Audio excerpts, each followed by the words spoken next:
Les ingrédients nécessaires à la pâte feuilletée, tels que la farine, le sel et l'huile, sont cruciaux pour réussir la recette. Un dosage précis est essentiel.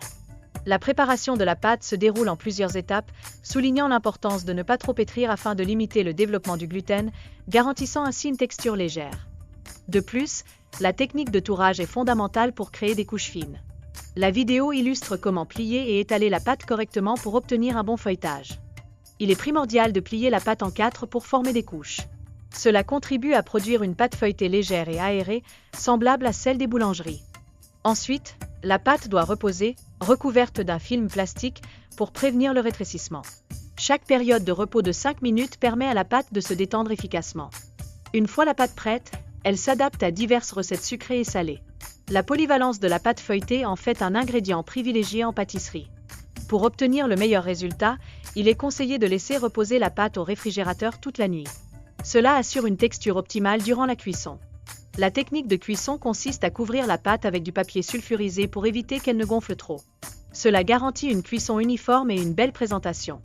Il est également crucial de travailler avec des ingrédients froids pour la crème, afin de prévenir la séparation. Cela contribue à obtenir une consistance lisse et onctueuse. Le montage du millefeuille requiert une attention particulière, notamment en superposant correctement les couches pour une texture et une présentation optimale. Cela se fait en alternant crème et pâte. L'ajout de ganache au chocolat est essentiel pour le glaçage final. La vidéo démontre comment la préparer en la chauffant légèrement pour obtenir une texture plus fluide.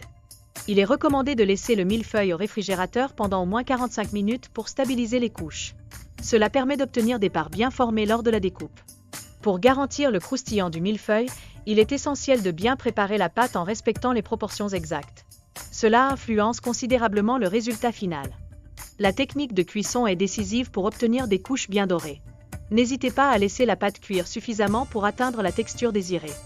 Enfin, l'ajout d'une crème délicieuse entre les couches améliore non seulement le goût, mais aussi l'apparence du millefeuille. Utilisez les ingrédients suggérés pour un meilleur résultat.